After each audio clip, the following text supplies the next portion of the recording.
आम्ही सर काय पैसे बघितले का कारखाना बघितलं का काय बघितलं?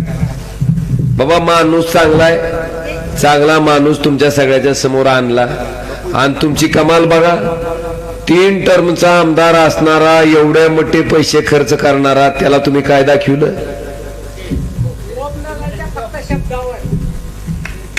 अरे आमचा माणूस बी चांगला होता ना, आम्ही काय जागीरदार आणला होता काय कुठला? आमचा माणूस बी प्रामाणिक होता.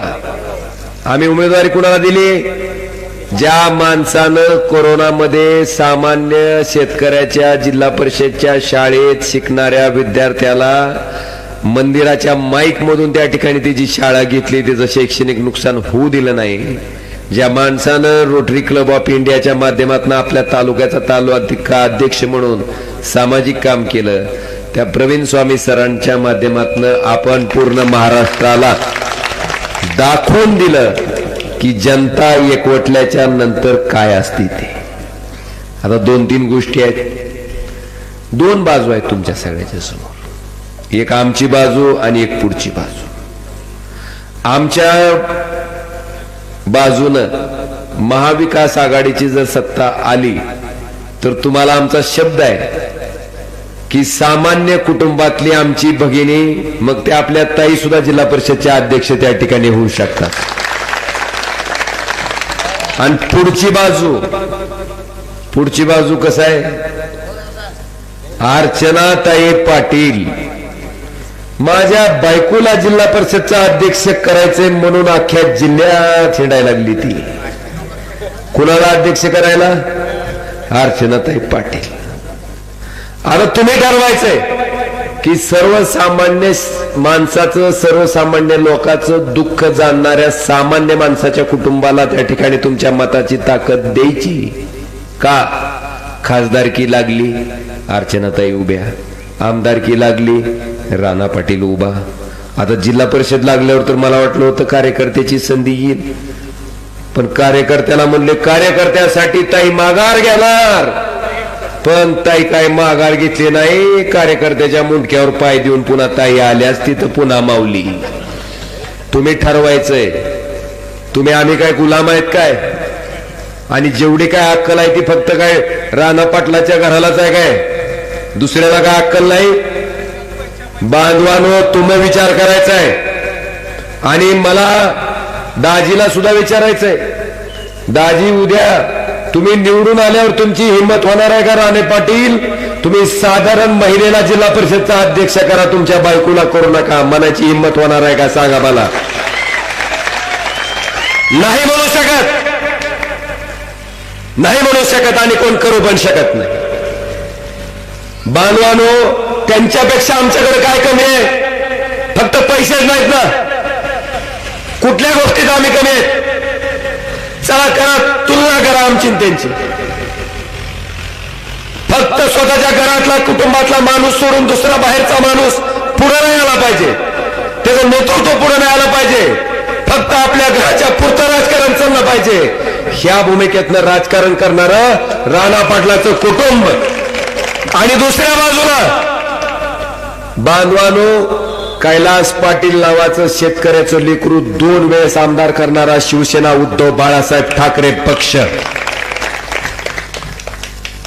आज दुसरी बाजू, 2022 ला आमचा पक्ष फुटला.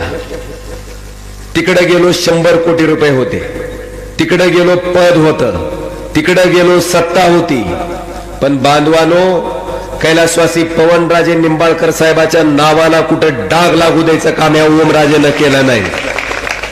चल विरोध तर विरोध, त्या 100 कोटीला लात मारून, त्या सत्तेला लात मारून, त्या पदाला लात मारून तुमच्या मताशी कुठेही बेमानी न करता आणि उद्धव साहेबाच्या विश्वासाला कुठेही गद्दारी न करता आम्ही इमानदार आमच्या पक्षात राहिलोय. आजही जगतोय, आजही लढतोय तुमच्या ताकदीवर.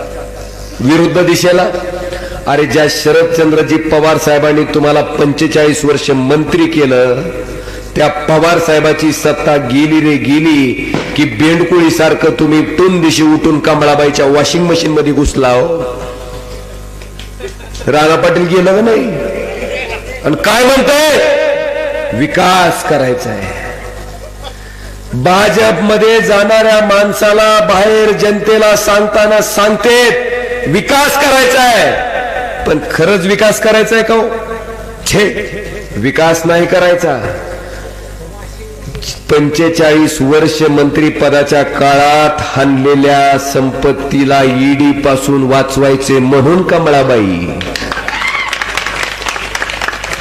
तिकडं जाऊन सत्तेचं कोणतं पद आपल्या पदरात पडतंय म्हणून कमळाबाई तिकडं जाऊन आपल्या सत्तेच्या माध्यमातून पैसा कमवण्याचा उद्योग चलतय म्हणून कमळाबाई.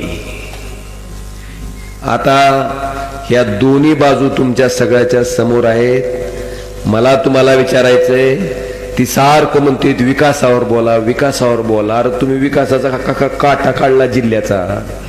तुम्ही 45 वर्ष मंत्री असणारा जिल्हा दरिद्री जिल्ह्याच्या यादीत 3ऱ्या नंबरला, आणि जी माणूस मंत्री राहिला ती श्रीमंत खासदाराच्या यादीत 3ऱ्या नंबर आहे. पहिलं नाही 3रंच आहे तिथं. बी देवानं बरोबर 3 नंबरला ठेवलंय.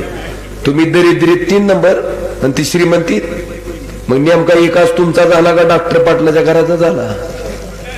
पुढचं आम्हाला विचारते, तुमचं 2.5 वर्ष मुख्यमंत्री होते उद्धव ठाकरे साहेब, काय केलं?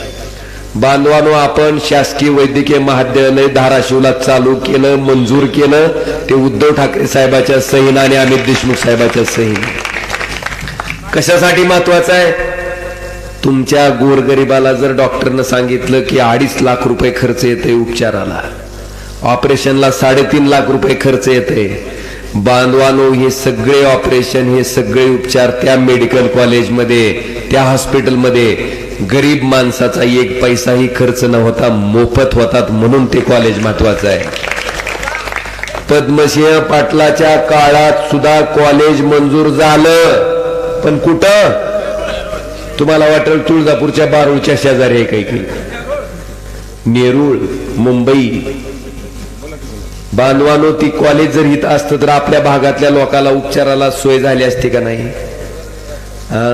तुमच्या लोकांना जर सांगितलं 2.5 लाख रुपये आण म्हणून गरीबाला, कुठून आणायचं होते ना? घरी 1/2 एकर बापजादेची शेती असती, सावकाराकडे ठेवते गहाणखत करून, सोडवणं होतंय का हो त्याला? आणि तोडके पैसे मिळाले म्हणून त्याच्यावर उपचार सुद्धा त्यांना करणं होत नाही. या या की वडले साहेब, तुम्ही या, खरं तुमची गरज होती आम्हाला. या ठिकाणी आपले उपनेते लक्ष्मणरावजी वडले साहेबांचं आगमन झालंय. टाळ्याच्या गजरात आपण सगळ्यांनी त्यांचं स्वागत करावं. त्या मेडिकल कॉलेजच्या माध्यमातून लाखो लोकांचे जीव वाचले असते, पण केलं कुठं? मुंबई. गरज कुठं होती? बरं, ती केलं कुणाच्या मालकीचं? शासनाच्या नव्हं. तेरणा पब्लिक चॅरिटेबल ट्रस्ट, ह्याचं मरुस्तोर अध्यक्ष डॉक्टर पाटील, मरुस्तोर सदस्य राणा पाटील, मरुस्तोर सदस्य अर्चना पाटील, मरुस्तोर सदस्य ही नवीन आलेलं मल्लू पाटील. म्हणजे अख्खं घरच त्याचं अध्यक्ष सदस्य. त्यांना माझा सवाल आहे की तुम्ही जिल्हा परिषदला मत मागत असताना तुमच्या नेरूळच्या मेडिकल कॉलेज मधून अख्ख्या जिल्ह्यातलं एक तरी शेतकऱ्याचं लेकरू, एक तरी गरीबाचं लेकरू उद्याच्या 7 पर्यंत, 7 तारखेला मतदान आहे ना, त्याच्या आतपर्यंत तुम्ही दाखवावं, एक, आणि मगच मत मागावं तुम्हाला जिल्हा परिषदला. एक सुद्धा नाही. का? एक जिल्हा परिषद, एक MBBSच्या ऍडमिशनला 1.5 कोटी रुपये डोनेशन आहे. 1.5 कोटी. अशा 60 जागा भरल्या जातात वर्षाला. 60 जागेचं 75 ते 80 कोटी रुपये. कुठल्याही कारखान्याला ऊस न घालता, कुठेही तिला सोयाबीन न घालता 80 कोटी जर घरात यायला लागलं तर 5 वर्षाचं 400 कोटी गोळा करतंय. निवडणूक लागली की येतंय आणि पुन्हा आपल्याला पैसे वाटून आपल्याला त्या पैशाचा रुबाब करून त्याच्या जीवावर राजकारण करतंय. आता ह्या मंडळीला मोठ माती द्यायचं काम मला वाटतं उद्याच्या जिल्हा परिषदला आपल्याला करायचं. ही वस्तुस्थिती बांधवानं तुमच्या सगळ्याच्या समोर सांगतो. आपल्या सगळ्याला सांगायचंय मला की तुम्ही मला खासदार म्हणून निवडून दिल्याच्या नंतर मी आपलाही ताजमहल बघितला का?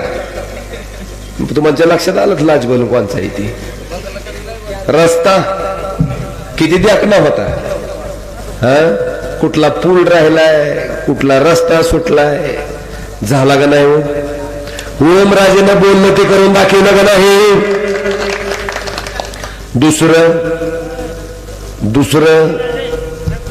दुसरं सोलापूर तुळजापूर धाराशिव ए यार नखर त्याला सोडू रे त्यानं पेलंय का तुम्ही पेलो तीच कळ ना मला नेमकं शांत बस की ग बस की ओय शांत बसा बांधवानो 2014 मोदी साहेबांनी घोषणा केली 2014 पासून 19 पर्यंत एक ईट सुद्धा रचली गेली नाही तुम्ही 2019 मला खासदार केल्याच्या नंतर मी केलेले तारांकित प्रश्न संसदेच्या रेकॉर्डवर आहेत मी केलेले भाषण तुम्हाला युट्यूबला ऐकायला भेटतील मी केलेली मागण्याचा पत्रव्यवहार तुम्हाला बघायला भेटल मी पाठपुरावा करून विरोधी पक्षात असताना सुद्धा सोलापूर तुळजापूर धाराशिव रेल्वे मार्गाचं काम चालू केलं मार्च 2027 ला तुळजापूर ते धाराशिवच्या रेल्वे मार्गाची इंजिन ट्रायल त्या ठिकाणी होते हे मी केलंय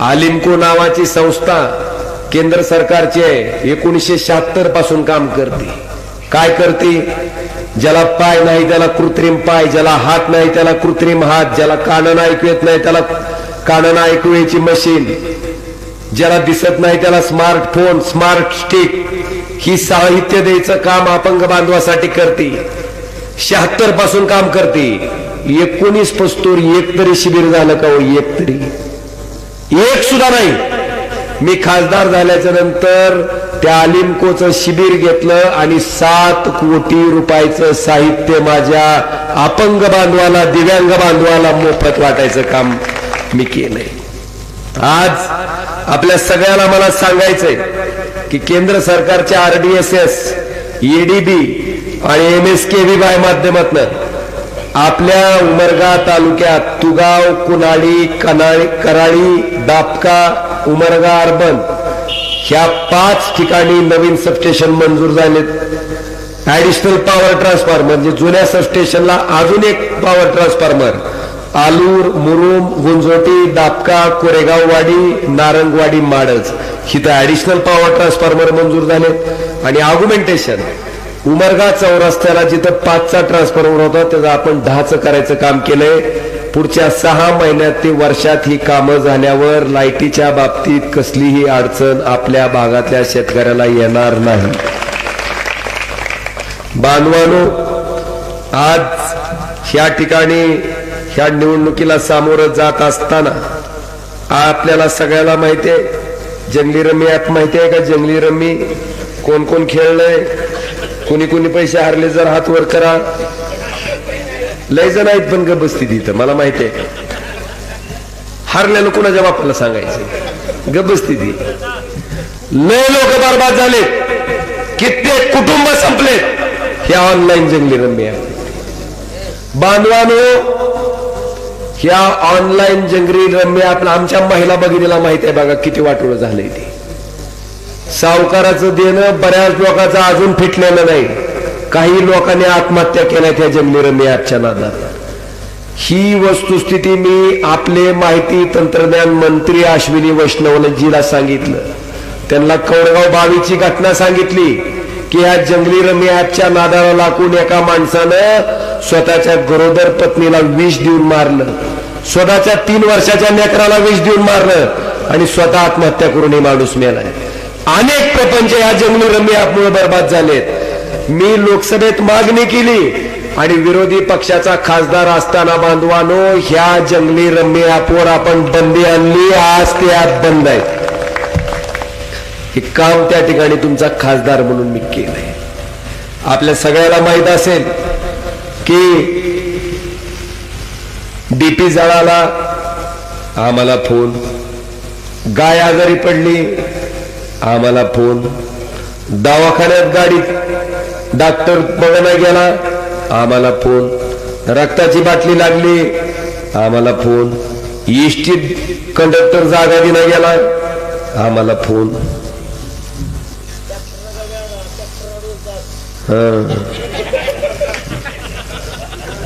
कसं आहे, आपल्याकडं आपल्या माणसाला सामान्य माणसाचे नंबर आहेत. आता मला तुम्हाला विचारायचंय, ह्याच्यावरून हिनवायलेत आम्हाला काय म्हणते, ज्या कंटा आम्ही द्यायचं काय खासदाराचं काम आहे का? अरे मतदान लागल्यावर ड्रायव्हरचं मतदान लागतं का नाही? मग मतदान चलतं काम दुखतंय काय? बिलकुल करणार. डीपी द्यायचं काम खासदाराचं आहे का? शेतकऱ्याचं मतदान लागतंय का नाही? मग काम करायला दुखतंय. बांधवानो, मला किती हिनवलं तरी तुमच्यासाठी ओमराजे 24 तास उपलब्ध आहे, तुमच्यासाठी प्रवीण स्वामी 24 तास उपलब्ध आहे. आणि आज सांगतो की आमचे गायकवाड साहेब सुद्धा 24 तास तुमच्यासाठी उपलब्ध असतील. तुम्हाला शब्द देतो आणि खात्री देतो, ही माणूस ना पक्षाशी बेमान झाला ना तुमच्याशी बेमान झाला, निष्ठावंत सैनिक आज ही निवडणूक लढवतोय. ह्या माणसाच्या पाठीमागे उभारायची जबाबदारी तुमच्या सगळ्याची आहे का नाही? तुमची जबाबदारी आहे. आणि खात्रीने सांगतो, एकदाच निवडून द्या. ही माणूस अशा पद्धतीचं काम करेल की पुढच्या 5 वर्षात ह्यांच्या विरोधात उभारायची हिंमत कुणाची झाली नाही पाहिजे, असं काम ही माणूस त्या ठिकाणी करून. जिल्हा परिषद असेल, पंचायत समितीचे उमेदवार असतील, ह्याच पद्धतीचं काम आमच्या सगळ्या लोकांकडनं त्या ठिकाणी पुढे भविष्यात सुद्धा होत राहील. आज मला आपल्या सगळ्याला विनंती करायची आहे की जिल्हा परिषदची सत्ता आम्हाला कशासाठी पाहिजे? जिल्हा परिषदची सत्ता बांधवानो, आम्हाला आपल्या जिल्ह्यात 500 वर्ग खोल्याची आवश्यकता आहे. 500 जिल्हा परिषदची सत्ता आम्हाला 500 वर्ग खोल्या तयार करण्यासाठी पाहिजे आणि ते आम्ही करू. आपल्याला माहिती आहे, सेमी इंग्रजी आपल्या शाळेत चालायचं, सेमी इंग्रजी त्या ठिकाणी बंद झालंय. जिल्हा परिषद आपल्या ताब्यात आल्या आल्या आपण सेमी इंग्रजीचे शिक्षण पहिल्यासारखं जिल्हा परिषदच्या शाळेत सुरू करू. अनेक विषय निश्चितपणे तुम्हाला फरक दिसल, अशा पद्धतीचं काम त्या ठिकाणी आमच्याकडनं होईल. एक नगरपालिकेला आमचा पराभव झाला की भलतीच काही जणांची इमान हवेत गेली. ती त्या मल्लू पाटलाला सांगावं, तुझ्या आजोबाला म्हणा 2014ला 2.5 लाख मतांनी लोकांनी पाडले, तुझ्या पप्पाला 2019ला ह्याच लोकांनी 1,29,000 मतांनी पाडले, आणि मम्मीने तर दोघाचा रेकॉर्ड तोडलाय, 3,29,000 पाडले. आता 3दा झपकं बसून तू नगरपालिका आली की तुझी कुठं अगरबत्ती लावायला म्हणून नगरपालिकेची. आणि बांधवानो, ह्या सगळ्या बाबीचा सत्सद बुद्धीनं विचार करून माझं आव्हान आहे आपल्याला की उद्याच्या 5 तारखेला जे मतदान आहे, हाय जागा हो, बलसूर जागा है, पण आमच्याकडे पैसे नाहीत बाबा. हो का? पैशाच्या ताकदीवर तुमचं मत जर कोणी घ्यायचा प्रयत्न केला तर त्याच्या विरोधात मतदान टाकणं म्हणजे डॉक्टर बाबासाहेब आंबेडकरांचं संविधान वाचवणं आणि लोकशाही वाचवणं. आणि म्हणून उद्याच्या 7 तारखेला आपल्या 3 उमेदवाराचं चिन्ह काय? 3 उमेदवाराचं चिन्ह काय? 3 उमेदवाराचं चिन्ह काय? लय जोशात आहो, 2 हातांनी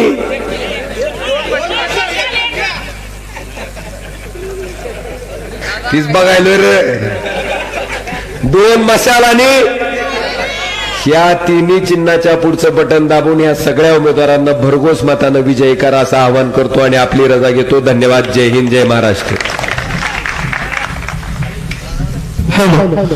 या सभेसाठी आलेल्या सर्व शिवसैनिक, युवासैनिक, मनसैनिक व तसेच